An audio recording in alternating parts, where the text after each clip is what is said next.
और आइए शुरुआत करने जा रहा हूं आज की पहली बड़ी खबर के साथ। और पहली बड़ी खबर है, हार के बाद लालू परिवार में हाहाकार मचा हुआ है। बीजेपी और एनडीए की इतनी बड़ी जीत हुई है, उस जीत का असर बिहार में नजर आ रहा है। बिहार में जीत का असर यह है कि जो नेता हारे हैं, उन नेताओं के घरों में इसका साइड इफेक्ट हो रहा है। क्या हो रहा है उससे पहले एक तस्वीर देखिए। जीत के बाद नीतीश कुमार की पहली तस्वीर सामने आई है। अगली तस्वीर दिखाऊं मैं आपको। यह तस्वीर देख रहे हैं, नीतीश से आज मिलने वाले नेताओं का तांता लगा हुआ था। जीत के बाद नीतीश कुमार के घर पर बड़ी भीड़ जुटी।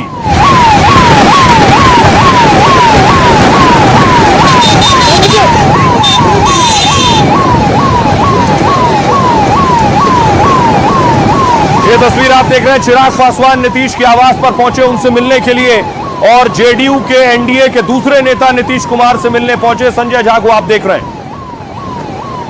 दूसरी तरफ चिराग पासवान देखिए, नीतीश की आज पहली तस्वीर आई है। कल कोई तस्वीर नीतीश कुमार की नहीं थी।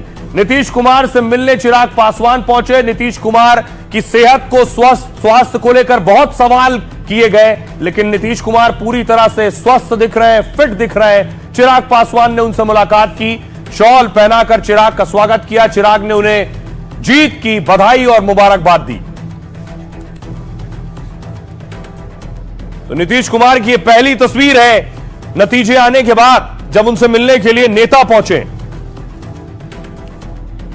लेकिन इससे पहले चिराग पासवान देखिए, घर से निकलने से पहले उन्होंने पिता स्वर्गीय रामविलास पासवान जी को श्रद्धांजलि दी।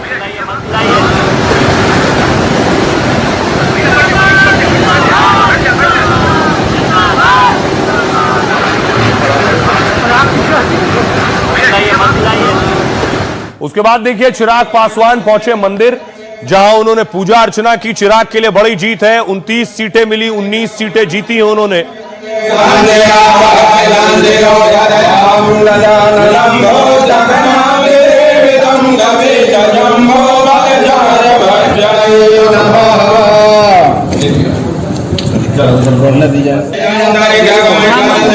लेकिन दूसरी तरफ, एक तरफ खुशी है, जश्न है, दूसरी तरफ टूट फूट और लड़ाई है। यह है परिवार की लड़ाई। तेज प्रताप पहले पार्टी छोड़ चुके हैं, परिवार छोड़ चुके हैं, या कहिए निकाले जा चुके हैं। तेजस्वी की बहन अब नतीजे आने के बाद रोहिणी ने भी परिवार और पार्टी छोड़ने का ऐलान कर दिया है। अगली तस्वीर देखिए रोहिणी की जरा।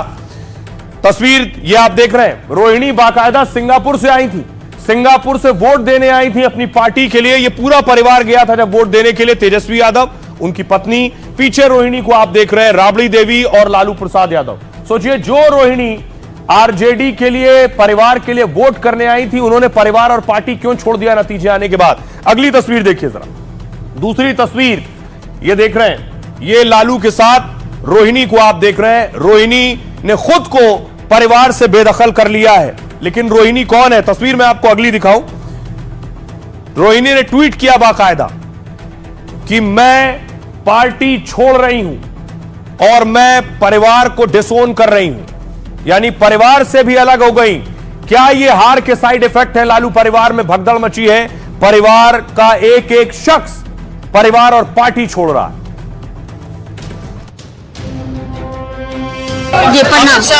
हार से हाहाकार है और लालू परिवार में सिर फुटा हुआ लब की बार है। जिस बेटी ने अपनी किडनी देकर लालू की जान बचाई थी, वो सिंगापुर से आई थी, उम्मीदों की झोली और सपनों की रंगोली लाई थी। सीवान और सारण के गांवों और गलियों में लगाती रही चक्कर, पीकर अपमान का घूंट मांगती रही भाई के लिए वोट। संजय यादव को लेकर पहले भी नाराजगी दिखाई, लेकिन चुनाव प्रचार के दौरान परिवार से रिश्ते निभाई। हमारी बहन का जो अपमान करेगा, कृष्ण का सुदर्शन चक्र चलेगा। अब नतीजों के बाद रोहिणी के सब्र ने दे दिया है जवाब। बुकुर बुकुर करते लालटेन ने छीन लिए सारे ख्वाब। लालू के घर का झगड़ा फिर सड़क पर आया। बड़े लाल पहले ही बागी हो चुके हैं, अब दूसरी बेटी ने भी तोड़ लिया नाता। देखिए मीसा भारती कब तक निभाती है रिश्ता। और आइए अब आपको बताऊं लालू की कौन सी बेटी है। लालू की बेटी रोहिणी वही है जिन्होंने परिवार छोड़ दिया, जिन्होंने लालू को किडनी दी थी, सिंगापुर रहती हैं। अब देखिए जरा परिवार को छोड़ते वक्त, पार्टी से अलग होते वक्त रोहिणी क्या कह रही हैं।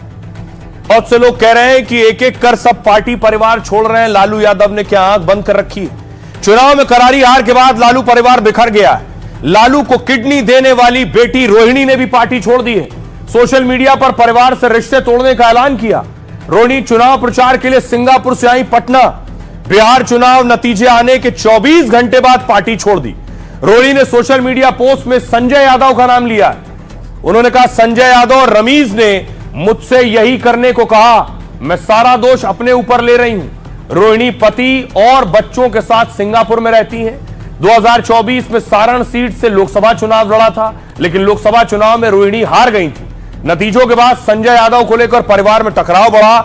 इस चुनाव में आरजेडी सिर्फ 25 सीटों पर सिमट गई। लालू के बड़े बेटे तेज प्रताप भी अपना चुनाव हार गए। तेजस्वी राघोपुर की सीट बड़ी मुश्किल से बचा पाए। इसी साल लालू ने तेज प्रताप को परिवार और पार्टी से निकाला था।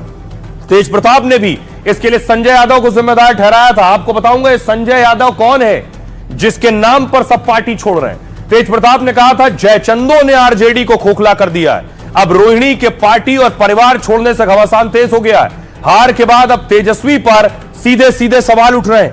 तेज प्रताप के बाद रोहिणी ने भी इशारों इशारों में सवाल किए कि सवाल ये कि आखिर परिवार में क्या हो रहा है। सुनिए जरा सियासतदानों को। कि जिस बेटी ने प्राण रक्षा किया, जिसका आपने कन्यादान किया, आज उसके मन के अंदर में अगर टीस पैदा हुआ है, करा रही है, और आप राजनीति के धृतराष्ट्र बन गए। जिस भाई के कलाई में राखी बांधी वो चुप है। कौन है ये महाभारत का संजय जो यह कह रहा है कि लालू जी पूछ रहे हैं क्या हाल है संजय? नजर झुका हुआ है, कह रहा है कि हुजूर हमको तो केवल हरियाणा का मॉल नजर आ रहा है। रोहिणी आचार्य जिस तरह के पोस्ट परिवार में रोहिणी आचार्य ने परिवार और पार्टी दोनों हम लोग का बहुत विस्तृत परिवार है। परिवार में कभी कोई विवाद नहीं होता। सारा परिवार, राजद परिवार, जो भी राजद परिवार से जुटे हैं, सभी लोग एक साथ एकजुट। अच्छा, यदि सचमुच उनसे आप लोग कोई प्रश्न है तो मिलेंगे तो पूछ लीजिएगा। जिस तरह से परिवार में लगातार और एक दो व्यक्ति के कारण लालू जी का परिवार बिखरता जा रहा है, टूटता जा रहा है, किसी को भी अच्छा नहीं लगेगा। और मैं भी चाहता हूं कि जो परिवार बिखर रहा है, टूट रहा है, और किसी व्यक्ति के चलते अगर बिखर रहा है, टूट रहा है, तो ये उचित नहीं है। समाजवादी पार्टी ये बात की अपील करती है कि पार्टी में सब एक होना चाहिए, और एक होंगे तो निश्चित तौर पे इन सांप्रदायिक शक्तियों से लड़ने की ताकत मिलेगी। निश्चित तौर पे लालू जी एक बहुत बड़े समाजवाद के पुरोधा हैं। वो सारी चीज़ों को और सब लोगों को मना के एक बेहतर व्यवस्था बनाने का काम करेंगे। अब सोचिए जरा, लालू के परिवार में लालू यादव, राबड़ी देवी, तेजस्वी यादव, तेज प्रताप यादव, रोहिणी आचार्य और मीसा भारती, ये लोग सियासत में सक्रिय हैं। लेकिन परिवार में ऐसा कौन है जिसने पूरे परिवार और पार्टी को टेक ओवर कर लिया? आरोप लगते हैं इस शख्स पर जिसे आप देख रहे हैं। इनका नाम है संजय यादव। तेजस्वी के साथ जिनकी तस्वीर आप देख रहे हैं, यह है संजय यादव। इन पर आरोप लग रहे हैं पार्टी परिवार सब टेक ओवर कर लिया, तेजस्वी को टेक ओवर कर लिया, और संजय यादव की वजह से ही एक एक कर सभी लोग अलग होते जा रहे हैं।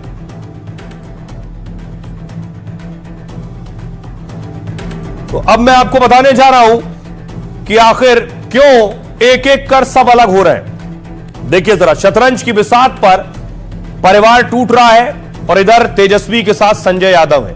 2025 में संजय यादव की बड़ी भूमिका रही। संजय यादव तेजस्वी के मुख्य सलाहकार हैं। दावा है कि तेजस्वी इन पर आंख मूंद कर भरोसा करते हैं। इस चुनाव संजय तेजस्वी के साथ हर जगह नजर आए। चुनावी रैली को लेकर हर यात्रा में संजय के साथ तेजस्वी दिखते हैं। एक तरह से आरजेडी में तेजस्वी के बाद नंबर 2 की पोजीशन पर है। देखिए, कद भी बढ़ रहा है धीरे धीरे। संजय यादव मूल रूप से हरियाणा के महेंद्रगढ़ के रहने वाले हैं। कंप्यूटर साइंस में एमएससी और उसके बाद एमबीए की पढ़ाई की है। संजय यादव को मैनेजमेंट का बहुत ज्ञान है। डेटा एनालिसिस और मैनेजमेंट में संजय बहुत माहिर हैं। वो पहले एक प्राइवेट कंपनी में काम करते थे। संजय और तेजस्वी बहुत अच्छे और पुराने दोस्त रहे हैं। दोनों पहले साथ थे, क्रिकेट भी खेल चुके हैं। 2012 में संजय यादव की धीरे धीरे आरजेडी में सक्रियता बढ़ी। तेजस्वी ने उनसे राजनीतिक मामलों पर सलाह लेना शुरू किया। इसके बाद तेजस्वी ने उन्हें फुल टाइम पार्टी से जुड़ने का ऑफर दे दिया। इसी के बाद संजय यादव तेजस्वी के साथ जुड़ गए। 2015 में विधानसभा चुनाव से ही संजय आरजेडी के लिए काम कर रहे हैं। लालू के रांची जेल में रहने के दौरान संजय ने पार्टी पर पकड़ मजबूत की। 2024 में आरजेडी ने उन्हें राज्यसभा सांसद भी बना दिया। लेकिन संजय यादव को लेकर परिवार में सवाल उठते रहे। रोहिणी से पहले तेज प्रताप ने भी सवाल उठाए। पार्टी कार्यकर्ताओं ने भी टिकट नहीं मिलने पर संजय यादव को घेरा है। अब सवाल उठ रहे हैं, क्या संजय यादव पर गाज गिरेगी या एक एक कर परिवार से सब अलग हो जाएंगे? आपने देखा तेज प्रताप अलग हो गए, आपने देखा रोहिणी अलग हो गई। अब सुनिए जरा जेडीयू किस तरह से खिंचाई कर रही है। राजनीति के धृतराष्ट्र, राजनीति का दुर्योधन, पुत्र मोह में गंधारी अपने आंख पर पट्टी बांधे हुए, तबीयत धृतराष्ट्र का खराब है। पूछ रहे हैं संजय देखो तुमको क्या दिख रहा है? संजय बोल रहे हैं नजरें झुका करके, महाराज हमको तो हरियाणा वाला माहौल दिख रहा है। चूंकि बिहारीपन का एहसास नहीं, तो बिहार की जनता ने जनादेश दे दिया और महाबिहार का बनाने का जनादेश दिया है। और बिहार की जनता का जनादेश नेपाल बना देंगे, बांग्लादेश बना देंगे, बिहार को तंगो तबाह कर देंगे। यह कतई संभव नहीं था, लेकिन हस्तिनापुर बदल गया। हस्तिनापुर जगह में महाभारत हुआ था, वो हस्तिनापुर हो गया महुआ बाग, जहां लालू जी का शानदार किला बन रहा है। पटना में ऐसा शानदार मकान किसी का नहीं है। तो जिसने संपत्ति सृजन किया उस पर जनता ने भरोसा नहीं किया। मानव सृजन करता नीतीश कुमार जी पर भरोसा किया। अब देखिए, एक तरफ हार के साइड इफेक्ट ये हो रहे हैं कि परिवार टूट रहा है, दूसरी तरफ एक और तस्वीर सामने आई जिसमें दावा किया जा रहा है कि आरजेडी को 25 सीटों का श्राप मिला था। यह तस्वीर आप देख रहे हैं, आरजेडी का एक नेता पहुंचा था टिकट लेने। अगर आपको याद हो, कुर्ता फाड़ दिया था उसने उस वक्त श्राप दिया था कि 25 सीटें ही मिलेंगी, इससे ज्यादा नहीं जीतोगे।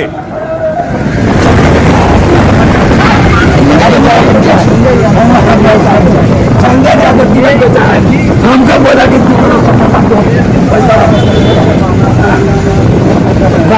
मार जाएंगे, मार जाएंगे।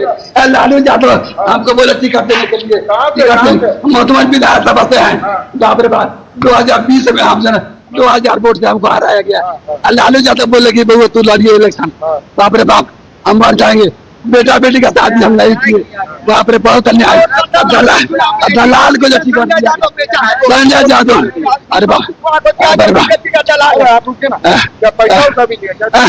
दो करोड़ 70 लाख रुपए लिया है संतोष कुमार, संजय यादव लिया है।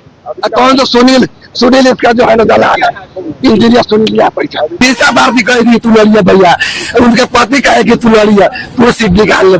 सरकार नहीं बनेगा इस। अरे बाप, क्या करें, हम बर्बाद हैं। हम सब फाड़ लेंगे, सब फाड़ लेंगे, सब फाड़ लेंगे। अरे बाप रे बाप, सब फाड़ लेंगे, मर जाएंगे, मर जाएंगे। लालू यादव हमको बोले टिकट देने के लिए, टिकट देंगे। बाप रे बाप, हम मर जाएंगे। संजय यादव, अरे बाप,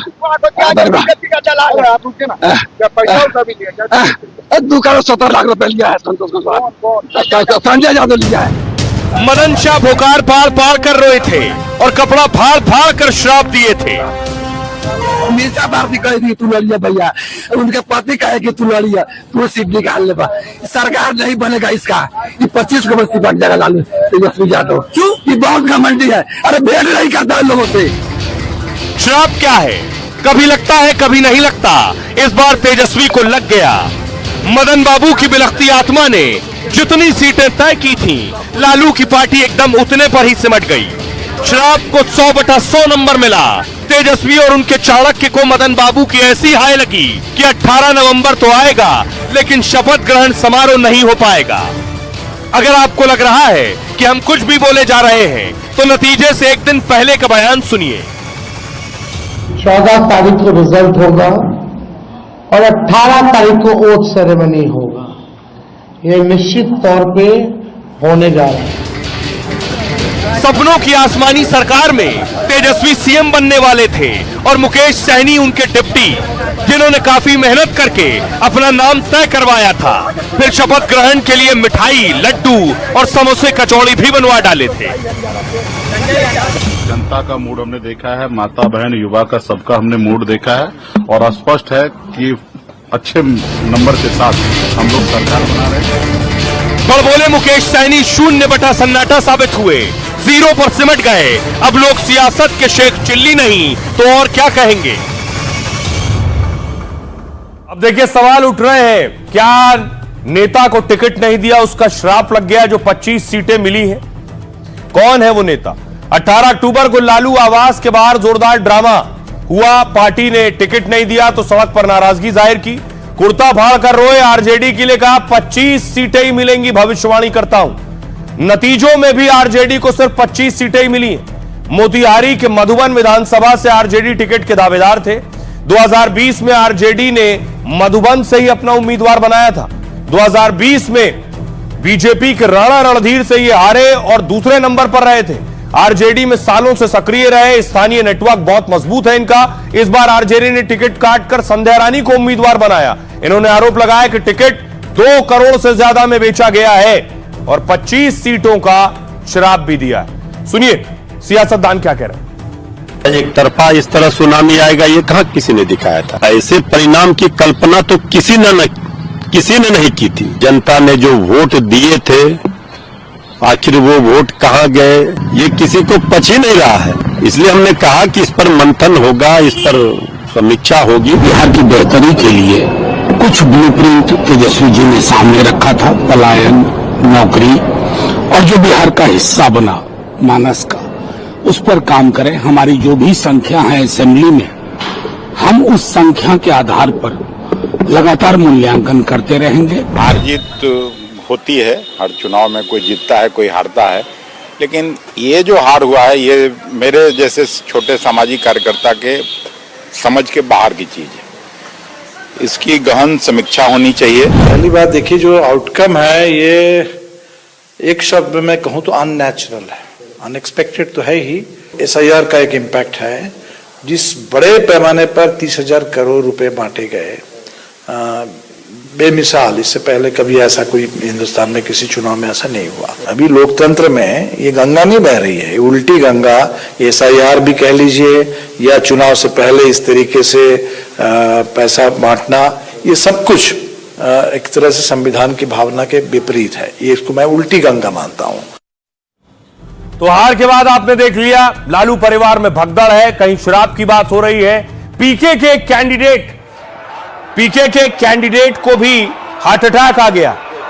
पीके चुनाव हारे और सिर्फ हारे नहीं है, बहुत बुरी तरह से चुनाव हारे। बढ़ चढ़कर बड़ा कैंपेन किया, लेकिन नतीजे आए तो शायद किसी को नहीं उम्मीद थी कि पीके को 0 सीट मिलेगी। अगली तस्वीर में आपको दिखाऊं, नतीजे आने के बाद पीके के कैंडिडेट की मौत हो गई जो चुनाव लड़ रहे थे। रिजल्ट आने के बाद इनकी कैसे मौत हुई, हार्ट अटैक आया, देखिए जरा। अब मैं आपको बताऊं, 14 नवंबर की रात प्रशांत किशोर के लिए 2 बुरी खबरें आई। चुनाव में जोरदार हार हुई और एक उम्मीदवार की मौत हो गई। प्रशांत किशोर के सभी उम्मीदवार अपना चुनाव हार गए। जनसुराज के कई उम्मीदवारों को नोटा से भी कम वोट मिले। प्रशांत किशोर के कई कैंडिडेट तो जमानत भी नहीं बचा पाए। पीके के एक उम्मीदवार की तो हार्ट अटैक से मौत हो गई। भोजपुर के तरारी सीट से उम्मीदवार चंद्रशेखर सिंह का निधन हो गया। इलाज के दौरान चंद्रशेखर सिंह की तबीयत बिगड़ी थी, डॉक्टर उन्हें बचा नहीं पाए और कल रात उनका निधन हो गया। तरारी सीट पर बीजेपी के विशाल प्रशांत ने जीत हासिल की, जबकि जनसुराज पार्टी के चंद्रशेखर सिंह को 2271 वोट मिले। वो एक रिटायर्ड टीचर थे, उनका कोई पॉलिटिकल बैकग्राउंड नहीं था। समाज में वो मास्टर साहब के नाम से मशहूर थे और बहुत प्रतिष्ठित थे। जनसुराज पार्टी ने 238 उम्मीदवार खड़े किए थे, लेकिन एक भी सीट नहीं मिली। करीब 1/3 यानी 68 सीटों पर नोटा से कम वोट मिले। हालांकि अनुमान के मुताबिक जनसुराज पार्टी का वोट शेयर 3.44% रहा है। सुनिए जरा क्या कुछ कह रहे हैं जनसुराज पार्टी के नेता। इलेक्शन कमीशन के अनुसार हमें 4% से कम वोट मिला है और ये आश्चर्यजनक है, क्योंकि हम किसी भी तरह से गिन रहे थे तो हमें 15% से अधिक वोट मिलना चाहिए था, लेकिन वो वोट नहीं मिला। क्यों नहीं मिला, इसकी हम अंदर चर्चा करेंगे और कोई ना कोई नतीजे पे पहुंचेंगे। लेकिन प्रथमदर्शी यही दिखता है कि राजद ना आ जाए, इस डर से हमारे जो वोट थे वो एनडीए की तरफ शिफ्ट हुआ। अब आइए मैं आपको बताऊं, चारों तरफ मंथन हो रहा है, कोई हार पर बात कर रहा है, लेकिन कांग्रेस क्या कर रही है, उसकी भी करारी हार हुई है। यह तस्वीर आप देख रहे हैं, राहुल गांधी का काफिला आज कांग्रेस के अध्यक्ष मल्लिकार्जुन खड़गे से मिलने पहुंचे। राहुल गांधी की इतनी बड़ी हार कैसे हुई, मैंने तो वोटर अधिकार यात्रा भी की, एसआईआर का मुद्दा भी उठाया, हाइड्रोजन बम भी फोड़ा।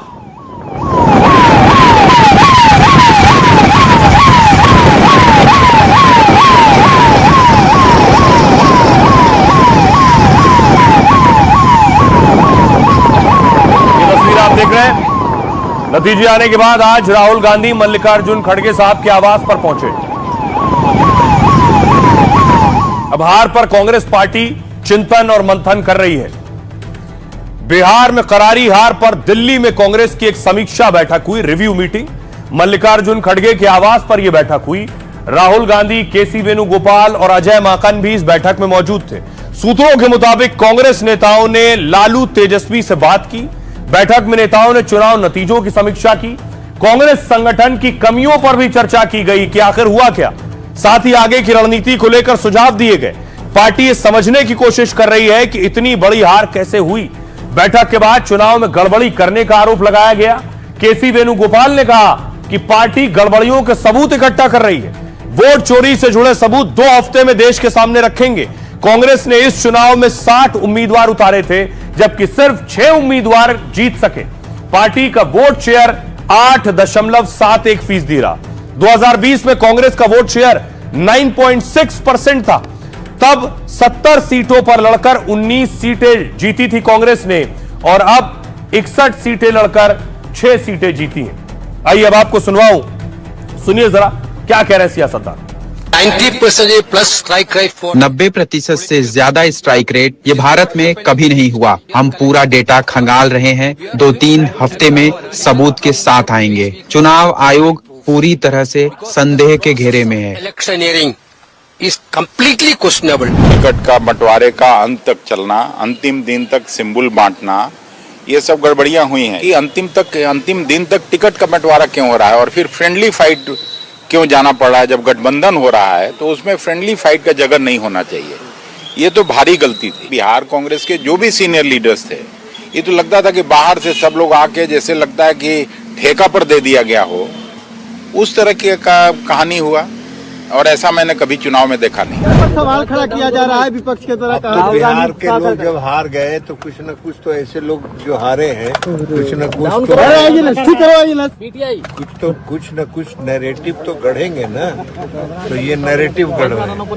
जब जीत जाए तो ईवीएम ठीक है, जब हार जाए तो ईवीएम। अब उस पर पूरा विश्लेषण होगा। पार्टी इसका पूरा एक प्रकार से जायजा लेगी और उन्होंने कहा कि भर्ती कमेटी बुलाएंगे और उस पर विस्तार से उस पर चर्चा हो। तो आप देख रहे हैं एक खेमे में मायूसी है, उदासी है। कोई परिवार छोड़ रहा है, कोई पार्टी छोड़ रहा है, किसी को हार्ट अटैक आ गया, नतीजे ऐसे आए हैं। दूसरी तरफ एनडीए और बीजेपी का खेमा है जहां जश्न हो रहा है, और जश्न सोचिए पुडुचेरी में हो रहा है बिहार की जीत का।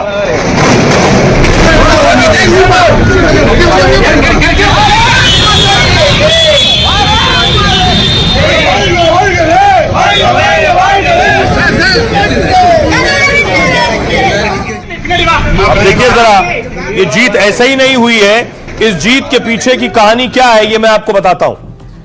स्ट्राइक रेट देखिए जरा, जीत के लिए स्ट्राइक रेट। पीएम मोदी का स्ट्राइक रेट 80% रहा है। प्रधानमंत्री मोदी ने बिहार में 16 रैलियां की, इसमें बिहार की 122 सीटें कवर की। इसमें से एनडीए को 97 सीटों पर जीत मिली है और मोदी की रैली से एनडीए को 44 नई सीटें भी मिली है। मोदी का स्ट्राइक रेट 80% रहा है।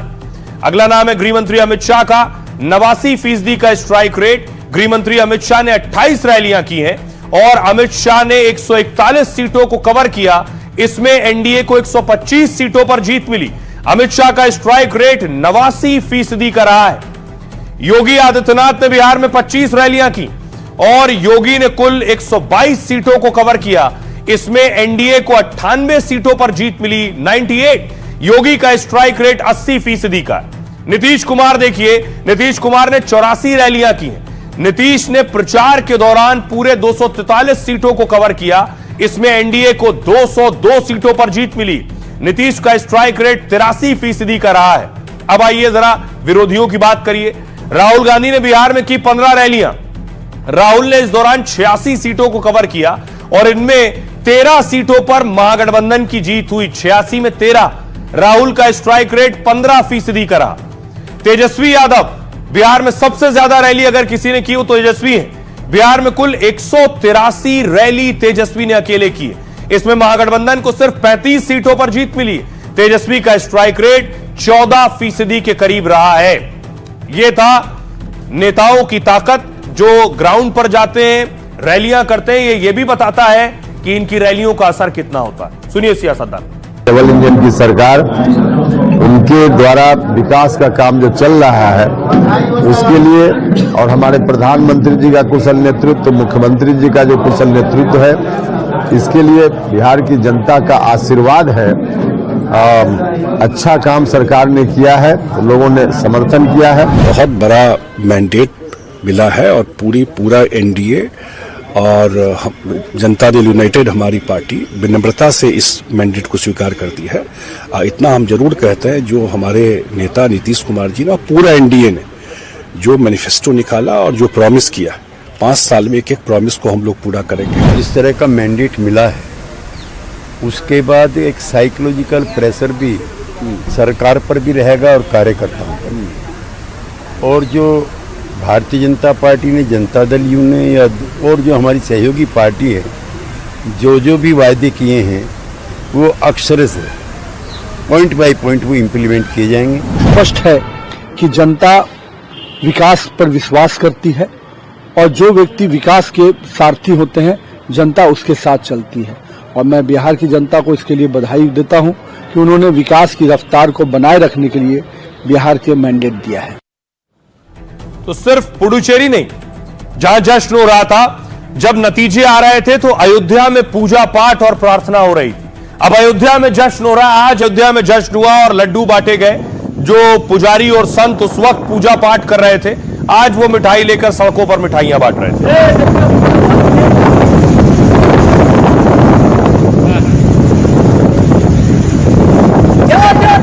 अब आइए आपको बताऊं एनडीए कैसे जीता है और महागठबंधन कैसे हारे। अचानक इतनी सीटें कैसे आ गई, तो आपके सामने है वजह। जरा देखिए, ये 2020 के वोटिंग परसेंटेज में आपको दिखा रहा हूं, यानी मतों का प्रतिशत 2020 के चुनाव में क्या था। एक तरफ देखिए जरा, ये अभी 2025 का है।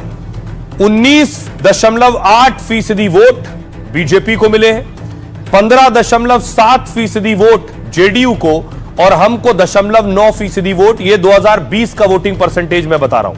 हमको 0.9 और वीआईपी को 1.5%।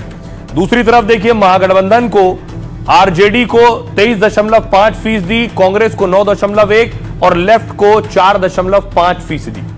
2020 के ये वोटिंग परसेंटेज है। ये इनको अगर जोड़ेंगे आप, इनको जोड़ेंगे तो ये लगभग 37.6% होता है। इनको जोड़ेंगे आप तो 37.3% होता है।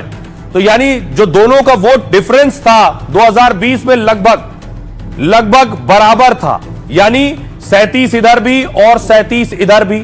लेकिन अब जो अगला, इसे मूव कीजिए नेक्स्ट, अब जो वोट परसेंटेज आया है, यह है वोट परसेंटेज अभी का। बीजेपी को 20% वोट मिले, जेडीयू को 19.25%, एलजेपी को 4.97%, हमको 1% और आरएलएम को 1%। अब देखिए वोट परसेंटेज कितना बदला है। आरजेडी को 23%, कांग्रेस को 8.71% और लेफ्ट को 4%, वीआईपी और आईआईपी को 1.3%। ये अब जो 5 साल बाद नतीजे आए हैं वो नतीजे हैं। बताने का मतलब यह है कि महागठबंधन को 2020 के बराबर ही वोट मिले। इन्हें तब भी 37% वोट मिले थे 2020 में, 2025 में भी इन्हें 37% ही वोट मिले हैं जोड़कर, यानी इनका वोट कम नहीं हुआ। तो इनका बढ़ा कैसे? एनडीए को करीब 9% ज्यादा वोट मिला है। कैसे मिला? चिराग पासवान का वोट, उपेंद्र कुशवाहा का वोट, इनके साथ आने से 6% ज्यादा वोट मिले। एनडीए को 3% वोट अन्य का भी मिला है, लेकिन महागठबंधन में वीआईपी के आने से कोई फायदा नहीं हुआ। इधर मुकेश सहनी की पार्टी का खाता भी नहीं खुला। कुछ सीटों पर ओवैसी और पीके ने महागठबंधन को नुकसान पहुंचाया है। यह है एनडीए के वोट बढ़ने का असर। आइए अब आपको बताऊं, लेकिन महागठबंधन का वोट कम भी हुआ और महागठबंधन को कई सीटों पर नुकसान भी हुआ। उसमें असदुद्दीन ओवैसी ने बड़ा रोल प्ले किया। देखिए जरा कौन कौन सी सीटें जो महागठबंधन को नुकसान हुआ। अब देखिए एक एक सीट में आपको बता रहा हूं। ओवैसी ने 5 सीट जीती है और 7 हरवा दी है। सबसे पहले देखिए प्राणपुर की सीट, आरजेडी यहां 7,752 वोटों से चुनाव हार गई है। ओवैसी के उम्मीदवार को 30,000 से ज्यादा वोट मिले हैं यहां। अगली सीट देखिए कस्बा की, एलजेपी को 86,000 से ज्यादा वोट मिले, कांग्रेस को 74,000 से ज्यादा और एमआईएम को 35,000 से ज्यादा। कांग्रेस उम्मीदवार की 12,875 वोटों से यहां हार हुई। एमआईएम के कैंडिडेट को 35,000 से ज्यादा वोट मिले। अगली सीट देखिए शेरघाटी, एलजेपी को यहां 77,270 वोट मिले, आरजेडी को 63,746 और एमआईएम को 18,982। आरजेडी यहां से 13,524 वोटों से चुनाव हार गई, जबकि एमआईएम को 18,000 से ज्यादा वोट मिले। अगली सीट केवटी सीट पर बीजेपी 7,305 वोट से चुनाव जीत गई है।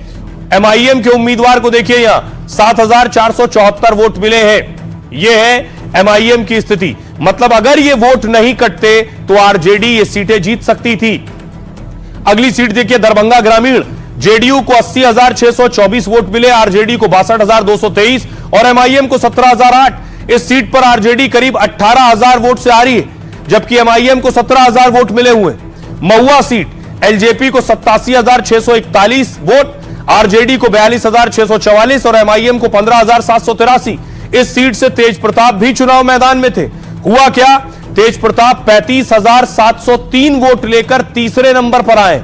सोचिए ओवैसी का 15,000 वोट अगर मिल जाता तेज प्रताप को, आरजेडी को 15,000 से ज्यादा वोट ओवैसी ने काट दिए। आरजेडी उम्मीदवार यहां 44,997 वोट से हार गया। तेज प्रताप और ओवैसी के उम्मीदवार ने कुल 50,000 वोट काट दिए। अगली सीट गोपालगंज, 96,892 और कांग्रेस को 67,920, एमआईएम को 14,225। गोपालगंज में एमआईएम को 14,000 से ज्यादा वोट मिले। इस तरह कांग्रेस उम्मीदवार को रेस से बाहर कर दिया इन्होंने। ये है स्थिति कि ओवैसी ने 5 सीटें जीती हैं और 7 हरवा दी हैं। सुनिए सियासतदान। अख्तरुल ईमान साहब ने यह तक लिख कर दे दिया कि आप मजलिस को सिर्फ 6 सीट दे दीजिए और हम अलायंस करने के लिए, इत्तेहाद करने के लिए तैयार हैं। मैं बताना चाह रहा हूं तेजस्वी यादव को, ये हमारी कमजोरी नहीं है। हम ताकत की बुनियाद पर तुमको लिखकर दे रहे हैं। तुम फैसला जो लेना चाहते ले लो, मगर याद रखो चुनाव के बाद तुम ये नहीं कहना कि मम्मी डैडी मेरा बैट और बॉल लेकर कोई भाग गया। इस तरह से जब मुकेश सहनी जी के नाम की घोषणा हुई और उस दिन किसी ये बात साफ तौर पर नहीं सामने आ पाई कि मुस्लिम मुख्यमंत्री के बारे में भी सोचा जा रहा है, इससे तो निश्चित तौर पर लोगों की जो पूरे मुस्लिम कम्युनिटी में एक गलत संदेश गया। क्या आपको लगता है ओवैसी साहब इंडिया अलायंस में रहते तो बेहतर हो सकता है? बेहतर होता, निश्चित तौर पर हो सकता है। कुछ आप जो के देख रहे हैं सीमांचल के इलाके में प्रदर्शन निश्चित तौर पर बेहतर होता। अब देखिए चुनाव के नतीजे आ गए हैं। नतीजे आने के बाद, जीत हार तय होने के बाद मैंने आपको दिखाया उसके असर क्या हो रहे हैं। दूसरी तरफ आरोप भी लग रहे हैं। जीत के बाद गड़बड़ियों के आरोप कौन लगा रहा है? पवन सिंह की पत्नी ज्योति सिंह, जो बुरी तरह से चुनाव हार गई हैं। कैंपेन किया उन्होंने और चुनाव मैदान में निर्दलीय उतर गई, लेकिन चुनाव हारने के बाद देखिए क्या कह रही हैं। हार के बाद पवन सिंह की पत्नी ज्योति सिंह ने नाराजगी जाहिर की है। उन्होंने चुनाव रद्द करने और दबाव से चुनाव कराने की मांग की है। पवन सिंह की पत्नी ने वोटिंग में भारी गड़बड़ी का आरोप भी लगा दिया। उन्होंने कहा वोटिंग स्लो कराई गई, मशीन खराब कराई गई। मशीन खराब होने के बाद मेरे एजेंट्स को परेशान भी किया गया। उन्होंने कहा काउंटिंग के वक्त मेरे समर्थकों पर लाठीचार्ज हुआ। ज्योति सिंह काराकाट विधानसभा से निर्दलीय चुनाव लड़ रही थी। काराकाट सीट से सीपीआई-एमएल के अरुण सिंह ने जीत हासिल की है। ज्योति सिंह करीब 23,000 वोटों से तीसरे नंबर पर रही हैं। चुनाव से पहले पवन सिंह और ज्योति सिंह के बीच खूब ड्रामा हुआ। पवन सिंह ने ज्योति पर चुनाव लड़ाने की मांग का आरोप भी लगाया था। 2024 में काराकाट से पवन सिंह ने लोकसभा का चुनाव लड़ा था। निर्दलीय लड़े पवन सिंह खुद चुनाव हार गए। उपेंद्र कुशवाहा को भी तब चुनाव हरवा दिया था। अब उनकी पत्नी ये आरोप लगा रही है। एक और तस्वीर आपको दिखाऊं कि दूसरी तरफ आरोप एक तरफ लग रहे हैं, लेकिन दूसरी तरफ जो जीता वही सिकंदर है और उस सिकंदर के पोस्टर लग गए हैं बिहार की सड़कों पर। यह आज सुबह जब बिहार में हुई पटना में, तो चारों तरफ नीतीश कुमार को बधाई और धन्यवाद के पोस्टर लगे हुए थे और टाइगर अभी जिंदा के पोस्टर थे।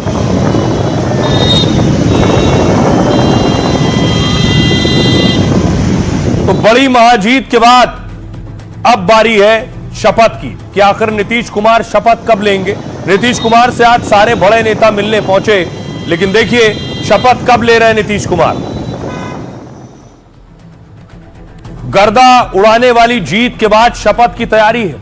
एनडीए के कई नेताओं ने आज नीतीश से मुलाकात की। आज चिराग, सम्राट, लल्लन सिंह सीएम आवास पहुंचे। मुलाकात के बाद कई नेताओं ने नीतीश का समर्थन किया। चिराग ने कहा नीतीश ही सीएम पद की शपथ लेंगे। एनडीए ने 243 में 202 सीटों पर कब्जा किया है। बीजेपी 89 सीटों के साथ सबसे बड़ी पार्टी बनी, जबकि 85 सीटों के साथ जेडीयू दूसरे नंबर पर है। नीतीश से मुलाकात के बाद जेडीयू ने कहा एनडीए एकजुट है। चुनाव नीतीश के नेतृत्व में लड़ा गया था, वही हमारे नेता हैं और हमारे अगले सीएम भी वही होंगे।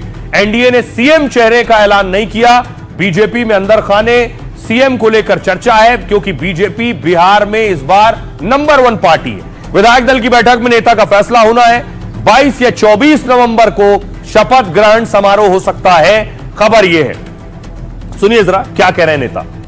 सीएम की फेस के सिर्फ नीतीश कुमार बता तो दिए हैं कि कोई वैकेंसी नहीं है। जिस तरीके से मुख्यमंत्री नीतीश कुमार जी ने इस पूरे चुनाव कैंपेन को लीड करने का काम किया, व्यक्तिगत मुलाकात में भी मैंने मुख्यमंत्री जी को बधाई देने का काम किया। मुख्यमंत्री जी ने करके दिखाया कि आप जितना उनके ऊपर प्रहार कीजिएगा वो उतने ही मजबूत होकर बाहर निकलेंगे। जब बिहार के दूसरे तथाकथित युवा नेता कमरे में बैठे हुए थे, क्योंकि मौसम खराब है, तो फोन पे भाषण दे रहे थे, उस वक्त मेरे मुख्यमंत्री गाड़ी से जाकर वो प्रचार कर रहे थे। उन्होंने करके दिखाया कि भैया उनके अंदर आज भी वो क्षमता है। पहले भी सभी गठबंधन के सहयोगी दलों ने कहा है कि नीतीश जी के नेतृत्व में चुनाव होंगे, और बाद में सब लोगों ने ये भी डिक्लेयर किया कि सीएम फेस नीतीश कुमार ही होंगे, नीतीश जी ही मुख्यमंत्री होंगे। तय हो जाएगा, सबके आपसी सहमति से ही तय होगा। और हम समझते हैं कि हमारा कोई व्यक्तिगत राय नहीं है, सभी लोग जीत के आए हैं, जिनका राय बनेगा राय शुमारी होगी। और सब लोग जानते हैं कि मुख्यमंत्री जी में क्षमता है, मुख्यमंत्री जी में बिहार को लीड करने की क्षमता है, तो निश्चित तौर पर उन्हीं का बात। जीत के बाद सारे नेता नीतीश नीतीश कर रहे हैं, लेकिन देखिए नीतीश के बारे में कुछ वो जानकारी जो बहुत कम लोग जानते हैं। इतनी बड़ी जीत नीतीश ने हासिल की है। मुन्ना इंजीनियर से सुशासन बाबू तक का सफर कैसे तय किया। नीतीश ने नवंबर 2005 में सीएम पद की शपथ ली थी। तब से बिहार की कमान नीतीश के हाथ में ही है। नीतीश का जन्म नालंदा के हरनौत में हुआ। उनके पिता एक आयुर्वेदिक वैद्य थे। नीतीश के पुराने दोस्त उन्हें मुन्ना नाम से पुकारते हैं। 1972 में नीतीश ने इलेक्ट्रिकल इंजीनियरिंग में डिग्री ली। 1973 में बिहार में छात्र आंदोलन तेज होने लगा था। लालू और नीतीश कांग्रेस सरकार के खिलाफ उतर गए थे। तब नीतीश की उम्र सिर्फ 22 साल थी। इंजीनियरिंग की डिग्री लेने के बाद नौकरी की तलाश कर रहे थे। हॉस्टल में रह नीतीश दिन रात घूमते रहते थे। इससे नीतीश के पिता ज्यादा खुश नहीं थे। तभी उन्होंने नीतीश की शादी तय कर दी। नीतीश कुमार की शादी मंजू सिन्हा से हुई। उन दोनों की इंटरकास्ट मैरिज हुई थी। नीतीश के पिता ने दहेज में 22,000 रुपए ले लिए थे, जिससे नीतीश अपने पिता से बहुत नाराज हो गए थे। 1985 के चुनाव में नीतीश ने पत्नी से 20,000 कर्ज लिया था। तब नीतीश के पास चुनाव लड़ने तक के पैसे नहीं थे। नीतीश की पत्नी एक स्कूल टीचर थी। नीतीश कुमार ने पत्नी से वादा किया था कि अगर हारे तो फिर राजनीति छोड़ देंगे, लेकिन सियासी पारी का दौर अब भी लगातार जारी है। नीतीश अपनी पत्नी की अंतिम इच्छा पूरी नहीं कर सके थे। दिल्ली में इलाज के दौरान मंजू सिन्हा का निधन हुआ था। तब नीतीश बिहार के मुख्यमंत्री थे और दिल्ली नहीं जा सके थे। पत्नी की अर्थी उठाने से लेकर चिता तक जाने तक फूट फूट कर रोए थे और नीतीश को सफल नेता बनाने में उनकी पत्नी का बहुत अहम रोल रहा था। आइए अब आपको दिखाऊं, इस बीच जीत हो गई है, लेकिन बहुत से लोग जीत पचा नहीं पा रहे हैं और बहुत से लोग जीत के बाद सवाल उठा रहे हैं। अब जीत के बाद सवाल उठ रहे हैं कि बिहार में एसआईआर हुआ, विरोधी कह रहे हैं एसआईआर के बाद ये नतीजे आए हैं, तो अब विरोधी एसआईआर के खिलाफ खड़े हो गए। उनका कहना है ये एसआईआर ना होता तो ये नतीजे ना आते, अब जहां एसआईआर होना है वहां बवाल हो रहा है। बिहार का बंगाल यूपी चुनाव पर असर पड़ना तय है, क्योंकि एनडीए इस जीत को दोनों राज्यों में भुनाएगा। अप्रैल 2026 में पश्चिम बंगाल में विधानसभा चुनाव है, 2027 में यूपी विधानसभा और उससे पहले पंचायत चुनाव। बीजेपी ने ऐलान किया है कि बिहार के बाद दोनों राज्य जीतेंगे। यूपी के डिप्टी सीएम केशव प्रसाद मौर्य का बयान आया। केशव बोले मगध के बाद अवध पर और पूरा यूपी जीतेंगे, यानी योगी के नेतृत्व में तीसरी पारी की तैयारी है। लेकिन अखिलेश यादव ने वोट चोरी का मुद्दा उठा दिया है। बिहार नतीजों को अखिलेश ने एसआईआर की वजह से जीत बताया है। अखिलेश बोले एसआईआर ने खेल किया, वो यूपी में नहीं होने देंगे एसआईआर। समाजवादी पार्टी के पीडीए प्रहरी इसे कामयाब नहीं होने देंगे। लेकिन योगी के डिप्टी केशव ने अखिलेश को जवाब दिया। केशव ने कहा सपा का सियासी भविष्य अंधकारमय। पश्चिम बंगाल में भी बीजेपी पहली बार सत्ता में आना चाहती है, ममता के गढ़ में सेंध लगाने के लिए पूरा जोर लगा रही है और बिहार जीत के बाद बीजेपी और टीएमसी की टक्कर कड़ी होगी। केंद्रीय मंत्री गिरिराज ने कहा है कि बिहार के बाद बंगाल भी जीतेंगे। आइए आपको सुनवाता हूं, सुनिए जरा, कल पीएम मोदी ने भी यही कहा था। गंगा जी यहां बिहार से बहते हुए ही बंगाल तक पहुंचती है। बिहार ने बंगाल में भाजपा की विजय का रास्ता भी बना दिया है। मैं बंगाल के भाइयों बहनों को भी आश्वस्त करता हूं, अब भाजपा आपके साथ मिलकर पश्चिम बंगाल से भी जंगल राज को उखाड़ फेंकेगी। अभी बिहार की जीत यूपी की जीत को बराबरी नहीं कर सकता। यूपी की जीत अलग जीत है, बिहार की जीत अलग जीत है। आप बिहार जीत सकते हैं, लेकिन यूपी की जो हार हुई है उसको अभी हार में जीत में बदलने में समय है। बिहार की जनता जनार्दन की द्वारा लोकतंत्र की प्रक्रिया में भाग लेकर के कल जो जनादेश दिया गया है, इसके लिए मैं बिहार की जनता जनार्दन का भी हृदय से अभिनंदन करता हूं। बिहार की जीत तो झांकी है, अगली बारी हमारी दीदी, बंगाल वाली दीदी, तुम सुन लो, बंगाल अभी बाकी है। बिहार झांकी है, बंगाल बाकी है। बंगाल बाकी है, क्यों? और इस बीच देखिए बड़ी खबर आ रही है, जो शुरू में मैंने आपको बताया, आरजेडी में हार के बाद लालू परिवार में कलह है। रोहिणी आचार्य ने लालू परिवार से नाता तोड़ दिया है। रोहिणी आचार्य ने कहा कि मेरा कोई परिवार नहीं है, संजय रमेश तेजस्वी से पूछिए। रोहिणी ने कहा उन्होंने मुझे परिवार से निकाल दिया है, वो जिम्मेदारी नहीं लेना चाहते। जो चाणक्य बन रहे थे उन्हीं से तो होगा सवाल, उन्हीं से पूछा जाएगा आरजेडी का हाल ऐसा क्यों हुआ। सुनिए जरा रोहिणी क्या कह रही है। कोई परिवार नहीं है। अब ये जाकर के आप संजय रमेश तेजस्वी यादव से पूछिए, मेरा कोई परिवार नहीं है। वही लोग निकाला है हमको परिवार से, क्योंकि रिस्पॉन्सिबिलिटी लेना नहीं है उनको।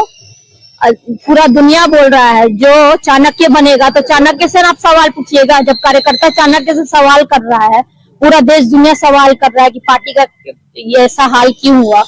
अब जब संजय रमेश इन लोग का नाम लीजिए तो आपको घर से निकाल दिया जाएगा, आपको बदनाम किया जाएगा, आपको गाली दिलवाया जाएगा, आपके ऊपर चप्पल उठा करके मारा जाएगा। तो सियासी लड़ाई, रोहिणी की वो बयान आप सुन रहे थे जो परिवार और पार्टी छोड़ते वक्त आखिरी बयान है। खबरों में आगे बढ़ते हैं। आज की एक और बड़ी खबर है, 100 घंटे 2 धमाके और 22 मौतें। आपको याद होगा दिल्ली में धमाका हुआ, चांदनी चौक के सामने, लाल किले के सामने भीषण धमाका हुआ। धमाके में 13 लोगों की मौत हुई, 13 लोगों की जान गई। और ये वो जगह देख रहे हैं जहां धमाका हुआ। एक और धमाका हुआ श्रीनगर में बीती रात, नौगांव में। अगली तस्वीर देखिए, यह धमाका आप देख रहे हैं, पुलिस थाने में धमाका हुआ, उसी अमोनियम नाइट्रेट से जिस अमोनियम नाइट्रेट से धमाका हुआ था। और आइए मैं आपको बताऊं, श्रीनगर में जो थाना था वो थाने में कहां रखा था विस्फोटक। ये वही विस्फोटक है जो यहां फरीदाबाद से उमर से मिला था, मुजम्मिल से मिला था, जिस विस्फोटक का इस्तेमाल ये कर रहे थे। वो विस्फोटक श्रीनगर गया और वहां थाने में रखा गया। देखिए थाना है, कैसा दिखता है थाना। थाने में सीआईडी का दफ्तर था एक जगह, उसके ठीक बगल में देखिए थाने की मुख्य इमारत है और मुख्य इमारत में जो बरामदा था यहीं लाकर रख दिया गया विस्फोटक। इसके ठीक बगल में पुलिस बैरक है, यहां लोग रहते हैं। सोचिए इतना खतरनाक जगह पर रखा गया, धमाका और बड़ा होता तो और जान माल का नुकसान होता। अभी 9 लोगों की मौत हुई है। यहां क्षतिग्रस्त गाड़ियां जो खड़ी हैं, जो तस्वीरें मैंने आपको दिखाई, और यहां धमाका हुआ। अब सवाल यह है कि आखिर धमाका हुआ कैसे और वही अमोनियम नाइट्रेट श्रीनगर के इस थाने में कैसे पहुंचा। तो मैं आपको बताता हूं कि ये आप देख रहे हैं थाने का हाल, और थाने में इस तरह से मौजूद थे, विस्फोटक रखा था, तभी यह धमाका हुआ। ये आदिल देख रहे हैं, आदिल ने ही विस्फोटक इकट्ठा किया था। यह बड़ा धमाका रात के करीब 11:22 पर हुआ है। श्रीनगर के नौगाम पुलिस थाने में ब्लास्ट उस दौरान हुआ जब जांच के लिए टीमें जब्त विस्फोटक का सैंपल ले रही थी। देखिए जरा, लगातार धमाके हो रहे हैं, गिरफ्तारियां हो रही हैं, सबका कनेक्शन डॉक्टर है। अब सियासतदान क्या कह रहे हैं? फारूक अब्दुल्ला साहब कह रहे हैं ये धमाका कहीं ना कहीं हमारी ही गलती से हुआ है। ईडी को देखने के बजाय अपने इंटेलिजेंस विंग को देखिए। कब तक हमें यह खून खराबा देखने को मिलेगा कि हमारा फैसला असीम मुनीर को करना है। महबूबा कह रही कश्मीर में एक डर और खौफ पैदा किया जा रहा है। कार्रवाई के नाम पर आखिर एजेंसियां क्या कर रही हैं? किसी के घर को जहां उसके बूढ़े मां बाप रहते हैं और जिनका इस हादसे के साथ कोई लेना देना नहीं है, उसको उड़ा देना और दोस्त रिश्तेदारों को गिरफ्तार कर लेना, उनकी धरपकड़ करना, यह बिल्कुल कानून के खिलाफ है। मनोहर लाल खट्टर ने कहा आतंकियों की तैयारियां सालों से चल रही थी और इसके तार कश्मीर से उत्तर प्रदेश और हरियाणा तक फैले। अल फलाह यूनिवर्सिटी पर भी शिकंजा कस गया है। ब्रजेश पाठक कह रहे हैं डॉक्टर जैसा सम्मानित पेशा आतंकियों ने कलंकित कर दिया है। डॉक्टरों से अपील है कि वो भी ऐसे लोगों पर नजर रखें। वसीम बरेलवी कह रहे हैं कि जो बम बनाने वाले हैं उनसे ज्यादा बदकिस्मत कौन होगा। खुदा ने जो जिंदगी दी है उसे वक्त से पहले खत्म कर देना शायद दुनिया का सबसे बड़ा गुनाह है। उनकी बदकिस्मती है जो जीने की जगह मौत का सामान तैयार कर रहे हैं। आइए अब आपको सुनवाता हूं, सुनिए सियासतदान क्या कहते हैं। 9 लोगों की जान गई और कितना नुकसान बाकी लोगों का हुआ जिनके मकान वहां हैं, वो नहीं देखते हैं। ये तो छोड़ दीजिए, अभी हम दिल्ली की मुसीबत से निकले ही नहीं थे जहां हर कश्मीरी पे उंगलियां उठाई जा रही हैं। जो जिम्मेवार है उनसे पूछिए क्यों इन डॉक्टरों को ऐसा क्या हुआ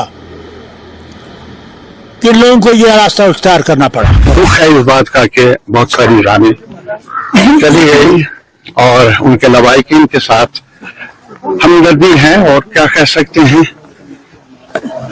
ऐसा न हो आने वाले वक्त में, ये हम सब की ख्वाहिश। बिलखुसूस वादी कश्मीर में एक डर और खौफ पैदा हुआ है, तो मैं उम्मीद करती हूं कि अमित शाह साहब ने ये कहा था कि कानून अपनी कार्रवाई करेगा और सख्त कार्रवाई करेगा।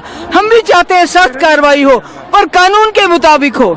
किसी को घर को जहां उसके बूढ़े माँ बाप रहते हैं जिनका इस हादसे के साथ कोई लेन देन नहीं है। अब देखिए जरा श्रीनगर के थाने में जो धमाका हुआ उसमें जिन लोगों की जान गई उनके परिवारों को देखिए। परिवारों में रो रो कर बुरा हाल है और ये सब वही काम करते थे।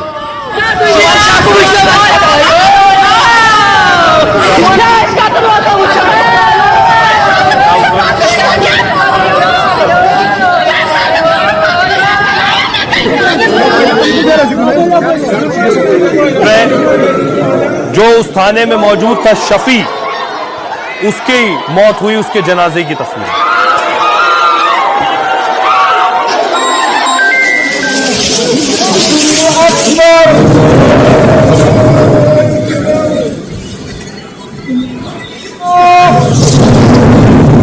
उसके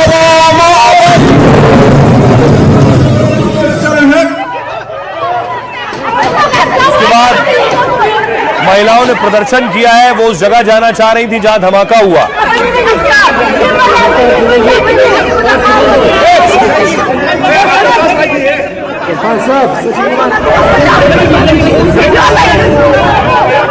अगली तस्वीर आपको दिखाऊं, उसके बाद लोग सड़कों पर उतरे हैं, उनके परिजन सड़कों पर उतरे हैं, उन्होंने प्रदर्शन किया है इस धमाके के बाद।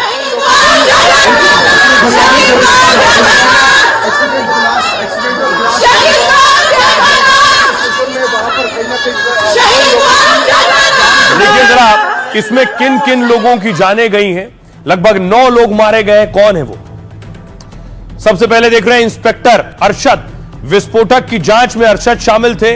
राज्य खुफिया विभाग में अरशद तैनात थे, कुपवाड़ा के रहने वाले थे। अगला नाम है जावेद का। जावेद विस्फोटक की जांच में शामिल था, क्राइम ब्रांच की टीम के सदस्य और हारी त्राल के रहने वाले थे। अरशद अहमद जांच के दौरान थाने में ही मौजूद थे, क्राइम ब्रांच की फोटो सेक्शन टीम में शामिल थे, कुलगाम के रहने वाले थे।